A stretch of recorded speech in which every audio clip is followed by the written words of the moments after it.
Et direction Tunis sans plus attendre où l'on retrouve notre correspondante Maureen Mercier. Bonsoir Maureen, vous êtes sur l'avenue Bourguiba, à quelques mètres seulement du lieu de l'attentat, de la première attaque en tout cas. Peut-être d'abord des informations sur l'état de santé du président tunisien Béji Caïd Essebsi. Il serait dans un état critique, hein. Oui, il a 92 ans, il avait déjà été hospitalisé il y a quelques jours à la suite d'un malaise. Les déclarations officielles se voulaient rassurantes et puis ce matin, nouveau malaise, cette fois-ci son état de santé est très préoccupant. Il serait à l'hôpital militaire de Tunis. C'est l'un des dirigeants les plus âgés de la planète, hein. Des élections présidentielles doivent avoir lieu avant la fin de l'année. Il avait déjà annoncé qu'il ne se présenterait pas. Mais en cas de décès, c'est le président de l'Assemblée qui assure l'intérim. Lui aussi est très âgé. Lui aussi a été hospitalisé récemment. En cas de décès du président, la Tunisie se retrouverait dans une situation politique inextricable. Béji Caïd Essebsi a énormément déçu, il faut le dire, ici dans le pays, après avoir remporté les élections en 2014.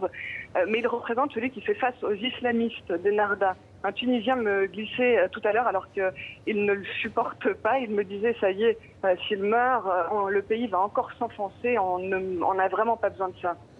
Alors Maureen, on le sait, la Tunisie avait fait des progrès avec une relative sérénité d'un point de vue sécuritaire ces derniers mois. Et pourtant, il y a eu donc cette première attaque à Tunis, non loin de l'endroit où vous vous trouvez, hein.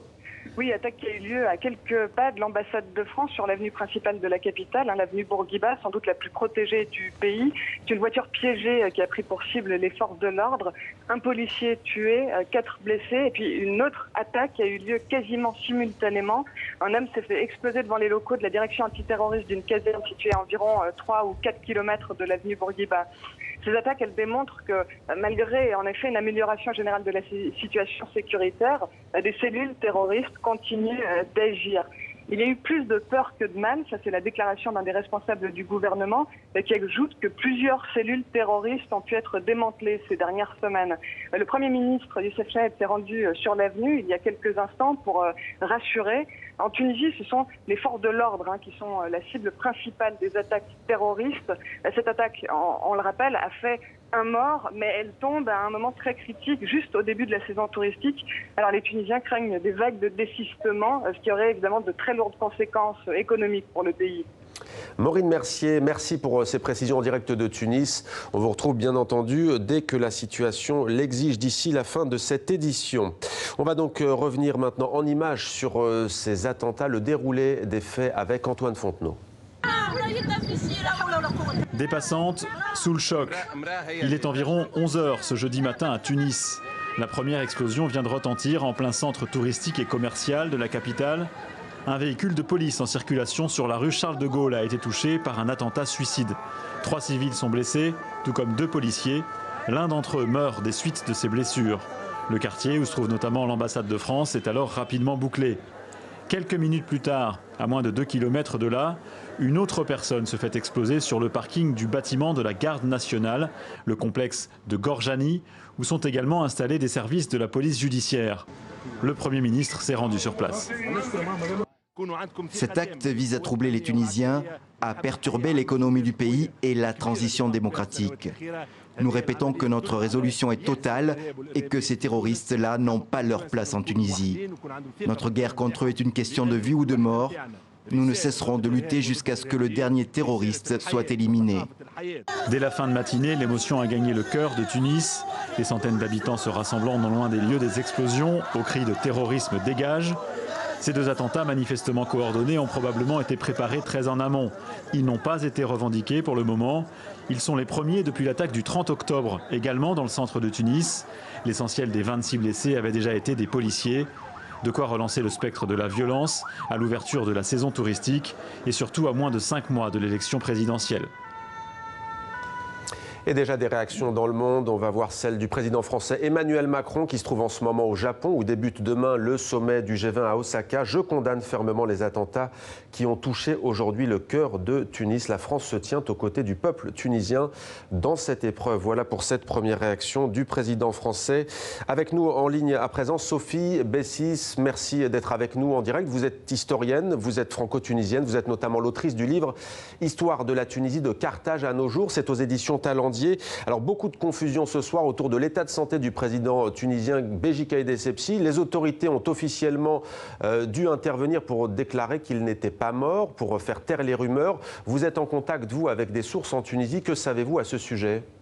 Eh bien, écoutez, pour l'instant, il n'y a pas d'annonce officielle de sa mort. Le bruit court extrêmement insistant qu'il est effectivement décédé.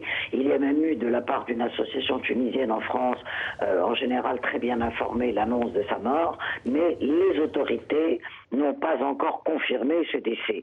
Donc pour l'instant, on est dans l'expectative, même si il semblerait, et j'emploie vraiment le conditionnel, parce que tant qu'il n'y a pas de confirmation officielle, on ne peut pas employer l'indicatif, mais il semblerait que s'il n'est pas mort, il est dans un état désespéré.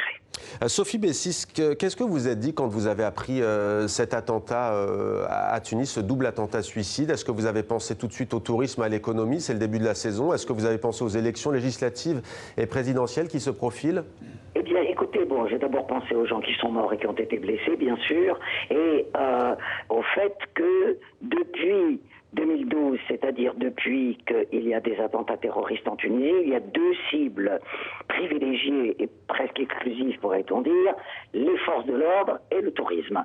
Donc, du coup, ces deux attentats simultanés ou quasiment simultanés ont frappé les deux en même temps, si je puis dire, dans la mesure où ils ont frappé les forces de l'ordre rue Charles de Gaulle et à la caserne Gorgieni, la caserne de la Garde nationale, et évidemment, comme vous disiez tout à l'heure, en pleine saison touristique. La saison touristique débute.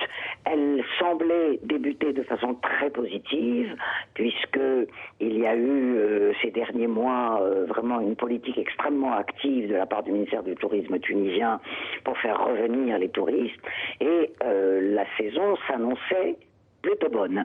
Donc évidemment, il y a des risques extrêmement forts pour qu'il y ait une vague de désistement comme après chaque attentat, et que ces attentats ne compromettent gravement la saison touristique à un moment où l'économie tunisienne est dans le rouge et où on attendait évidemment cette bouffée d'oxygène apportée par la reprise du tourisme. Sophie Bessis, restez avec nous en direct dans 64 minutes sur TV5 Monde. Notre éditorialiste Slimane Zeguidour est avec nous. Bonsoir Slimane. Bonsoir. Ce double attentat témoigne de la résilience de certains groupes terroristes en Tunisie, malgré, disons-le, une amélioration générale de la situation sécuritaire. C'est ce que nous disait Maureen Mercier tout à l'heure et c'est ce que nous dit Sophie Bessis. Il y a clairement eu ces derniers mois des signes positifs.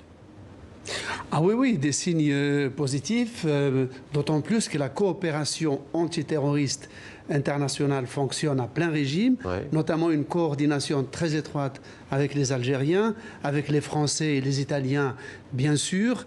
Il y a la surveillance de la frontière libyenne, qui est une source de préoccupation majeure.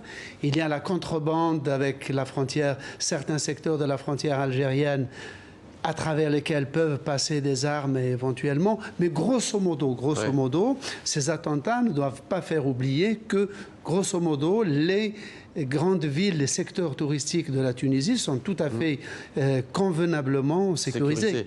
Slimane, il y a cette déclaration des autorités tunisiennes qui disent ce soir, nous avions démantelé ces dernières semaines de nombreuses cellules terroristes dormantes. Et d'ailleurs, ce matin, il y a eu aussi une première escarmouche, entre guillemets, à Gafsa, dans le centre-ouest de la Tunisie. Que s'est-il passé au juste? C'est une radio qui a été visiblement la cible? Oui, les informations sont assez parcellaires. Oui, Gafsa, c'est dans le sud de la Tunisie, donc on n'est pas très loin de ce que je dis, du Sahel, de la Libye. Mais effectivement, en fait, ce qui est préoccupant, ou en tout cas ce qui est symptomatique aujourd'hui, c'est qu'on n'a pas eu un seul acte isolé. C'est qu'on en a eu 3, voire peut-être plus, en même temps, ce qui laisse supposer qu'il y a un minimum de coordination. Une volonté de déstabiliser peut-être... La volonté de déstabiliser, elle est constante de toute façon, elle n'est pas seulement d'aujourd'hui. Est-ce que cette conjonction de ces attentats aujourd'hui est le signe précurseur d'une vague de terrorisme à venir, ou est-ce que ce sont des actes qui s'arrêteront aujourd'hui, qui seraient sans lendemain immédiat. Pas de revendication à l'heure qu'il est, Slimane. En général, ça revendique très vite quand on veut avoir la mise sur l'événement. Ce n'est pas le cas aujourd'hui. Qu'est-ce que ça vous inspire ? En fait, la revendication, c'est ne pas revendiquer, c'est ajouter au doute et à la perplexité des services de sécurité et de la population.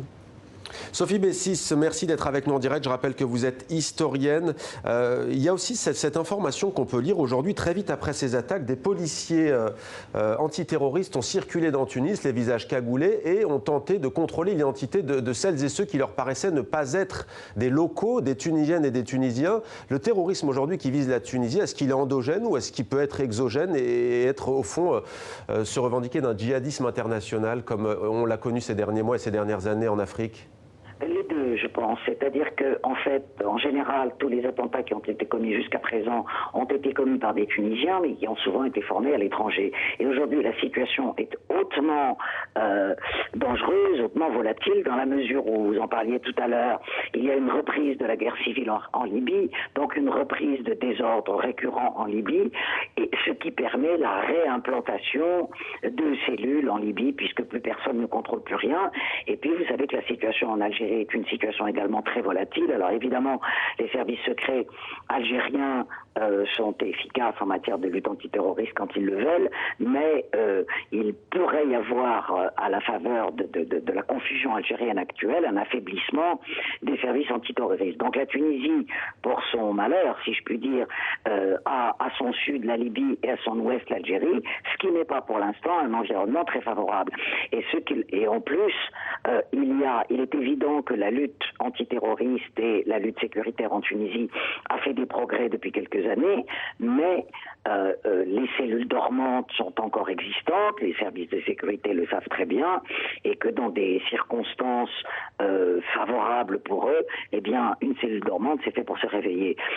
Donc, la concomitance de ces attentats montre qu'il s'agit d'attentats bien préparés, parfaitement coordonnés, ce qui est très préoccupant.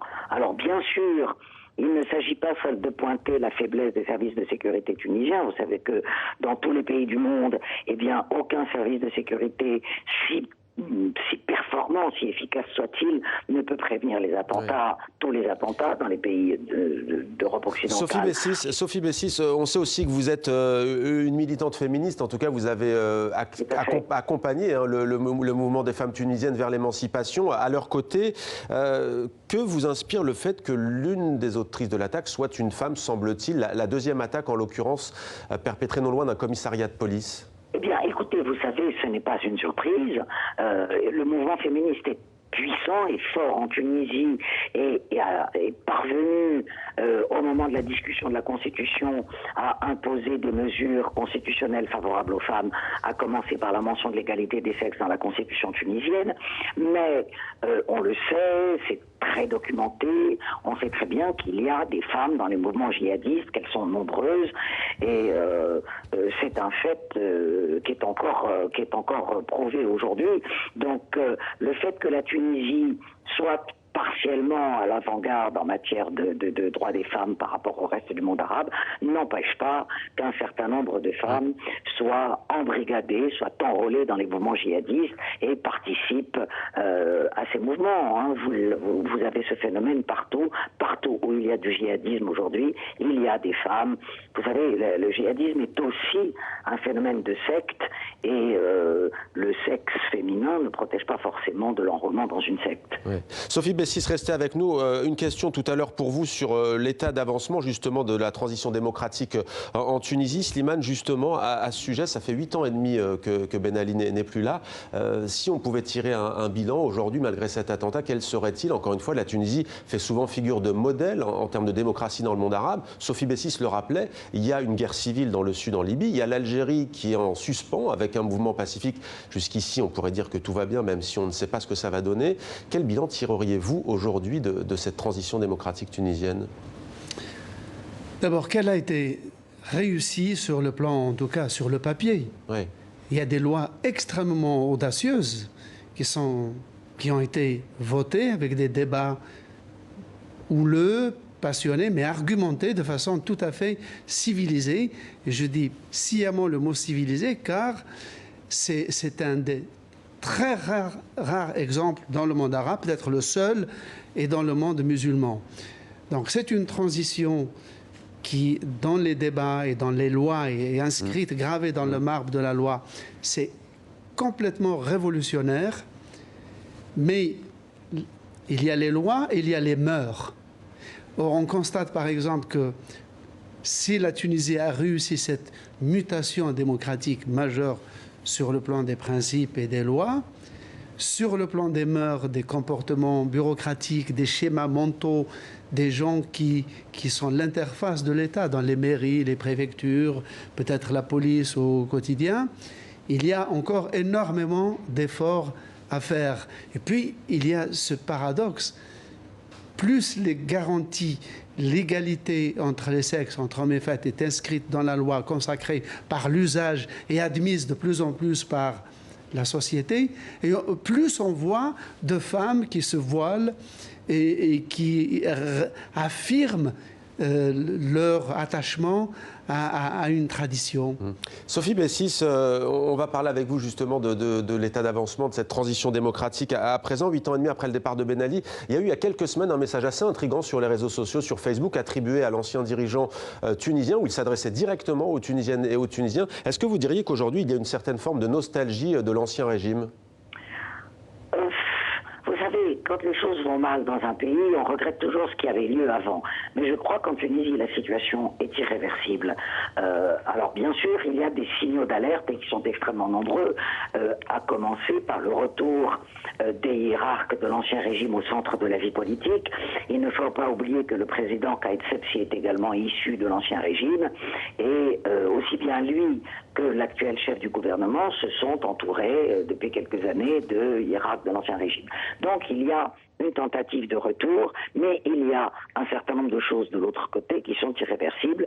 Effectivement, comme le disait Slimane Zeguidour, la Constitution qui garantit l'ensemble des libertés démocratiques, y compris la liberté de conscience, ce qui est tout à fait nouveau, y compris l'égalité des sexes. Il y a aussi des débats qui sont très importants autour de ces questions-là. Et puis, autre chose encore, c'est que l'habitus dictatorial dans lequel a vécu la Tunisie depuis l'indépendance a volé en éclats, et il y a, même si quelques coups de boutoir lui sont donnés actuellement, ce qui est préoccupant, il y a une liberté d'expression qui n'avait jamais existé depuis l'indépendance. Donc ça, ce sont des acquis, mais des acquis ne sont pas irréversibles, dans la mesure où en plus l'économie ne se porte pas bien. C'est pourquoi d'ailleurs les atteintes au tourisme risquent d'être extrêmement préoccupantes. L'économie ne se porte pas bien, et dans la mesure où l'économie se porte mal, où le niveau de vie se dégrade dans certaines couches sociales et dans certaines régions, eh bien certains peuvent effectivement regretter le temps d'une tranquillité mafieuse, certes, sous l'ancien régime, dans la mesure où le pays était devenu la propriété d'un clan, il ne faut pas l'oublier tout de même, et d'un clan qui se servait à volonté de la richesse du pays, mais qui assurait en échange du silence une certaine sécurité, une certaine stabilité. Merci. Mais je ne pense pas que le danger vienne de cette nostalgie. Le danger viendrait plutôt aujourd'hui, si tout se passe normalement et si la transition, en cas de décès du président Kais Saied, si la transition se fait dans les formes constitutionnelles et il n'y a pas lieu de penser qu'elle ne se ferait pas de cette façon-là, vous avez l'émergence, à cause du ras-le-bol de la population et de la faillite, il faut bien le dire, du personnel politique actuel qui n'a pas su gérer les problèmes de la Tunisie depuis 2011, qui s'est lancé dans des batailles d'ego, dans des batailles de pouvoir, et pas dans une vision qui permette à la Tunisie de sortir de l'ornière. Eh bien, vous avez l'émergence de candidats populistes qui ont émergé depuis quelques semaines, depuis quelques mois, et c'est aujourd'hui un danger, c'est-à-dire que la population, n'ayant plus confiance en la classe politique actuelle qui a failli, il faut bien le dire, y compris d'ailleurs le président Kais Saied, eh bien, pourrait se retourner vers des solutions populistes qui seraient tout à fait dommageables à l'avenir du pays. Merci beaucoup Sophie Bessis, historienne, d'avoir pris le temps de répondre à nos questions. Merci à vous. Slimane Zeguidour, peut-être quand même une réaction. Le président est de mise, bien entendu. Information contradictoire sur l'état de santé du président tunisien Béji Caïd Essebsi, âgé de 92 ans.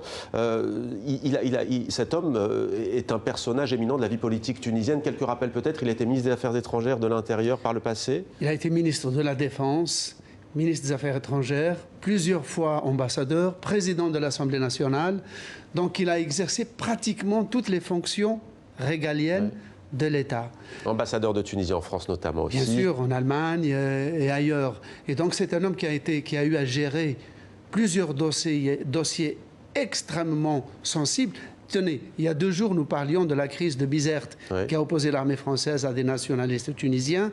Eh bien, c'était en 1961. C'est lui qui avait dirigé la délégation tunisienne, qui avait signé le cessez-le-feu avec l'armée française. Merci Slimane pour toutes ces précisions. On le rappelle donc, 1 mort, 1 policier tué et 8 blessés au cœur de Tunis. Double attentat suicide qui a visé les forces de sécurité. On y revient bien évidemment juste après le journal de l'économie présenté par Marian Naguzewski.